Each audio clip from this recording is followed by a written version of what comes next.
667 Sandy Hook School. Caller is indicating she thinks there's someone shooting in the building. Somehow, the idea that little children had been shot made it worse. We heard a lot more gunshots and the ambulance came, but then the policeman directed us to run out of the building and go to the fire department. Elementary schools are supposed to be safe places, so how could 20-year-old Adam Lanza have entered this one in Newtown, Connecticut on Friday morning and killed 26 people and then himself? And who could comprehend the horror of being summoned to a massacre by text message or robocall, then being told your child is dead? She is an incredible person, and I'm so blessed to be her dad. Robbie Parker's daughter Emily was one of the 20 dead children. Now they are no longer anybody's children, everybody's children. We know their names. 8 boys, 12 girls, all first graders. And we know that Dawn Hochsprung, the principal, used to dress up in costumes to make her students smile. And the teacher, Victoria Soto, died sheltering her class. The details are starting to emerge about Adam Lanza and his mother, Nancy. Marcia Lanza is Adam Lanza's aunt. I know she had issues with school. She eventually wound up homeschooling him because she battled with the school district. In what capacity, I'm not 100% certain. If it was behavior, if it was learning disabilities, I really don't know, but he was a very, very bright boy. He was smart. Smart, but troubled? We've heard that before, and we've watched before, as the story plays out in slow motion, like some endless TV police procedural. As a country, we have been through this too many times. This time with the president playing his part. And we're going to have to come together and take meaningful action to prevent more tragedies like this, regardless of the politics. But what? When? Exactly the same thing has been said every time it's happened. The shootings haven't stopped, and politics has always gotten in the way. Will Newtown be any different? It's already been ranked the second worst school shooting in American history. Virginia Tech in 2007 was the worst. 32 people died there. At Columbine High School in 1999, 13 people were killed, another 24 wounded. But since when have school shootings had their own grisly greatest hits list? What we see is patterns of one of these incidents inspiring, if you will, disturb people who are already thinking about doing something like that, to do copycat incidents or to enhance their own incident to make it worse. This even has a name, the Werther effect, according to John Miller, former FBI spokesman and now a senior correspondent for CBS News. How do we stop it? Can we stop it?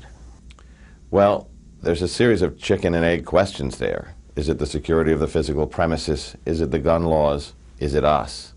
Adam Lanza's mother, we've learned, was a gun enthusiast. She owned the guns her son used to kill her and the rest of the Newtown victims. Will this latest incident change any minds about gun control? Probably not. According to a Pew Research Center survey, before and after the Aurora, Colorado theater shootings in July, attitudes remained virtually unchanged. A Gallup poll last year showed that support for a ban on handguns has actually gone down dramatically over the last 50 years to a record low of 26%. Now listen to this FBI statistic. It was this past Black Friday, the shopping day after Thanksgiving, when we hit the all-time record in history for gun sales.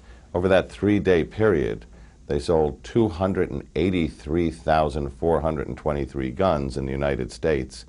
And on Thursday, the day before Newtown, the Michigan state legislature passed a bill that will allow concealed weapons in, among other places, schools. The governor is still deciding whether to sign it. Are we headed toward an environment in this country where we have fortress kindergarten? We don't need to train kindergartners to throw pencils and backpacks at armed intruders and to have a SWAT team and a metal detector at every door. Kenneth Trump is president of National School Safety and Security Services in Cleveland. Parents want to know two things. Number one, what steps did you have in place to prevent an incident, and how well prepared were you to respond when a crisis occurs? Many incidents can and have been prevented in school violence.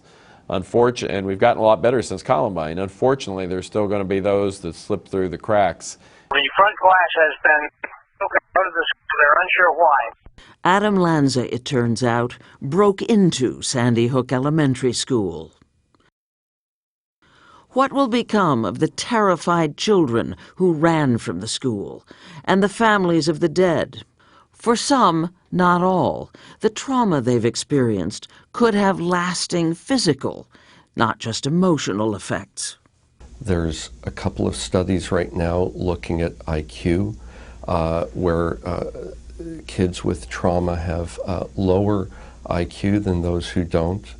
Dr. Glenn Sachs is chairman of Child and Adolescent Psychiatry at New York University Langone Medical Center and an expert on childhood trauma.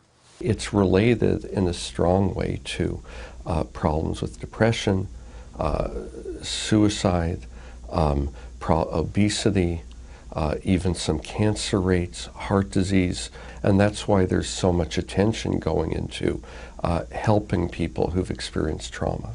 Already, the inevitable shrines have appeared. The vigils have begun. Newtown is wearing its broken heart on its sleeve. But we've seen this before, too. If only grieving in public could fix things, could end the killings.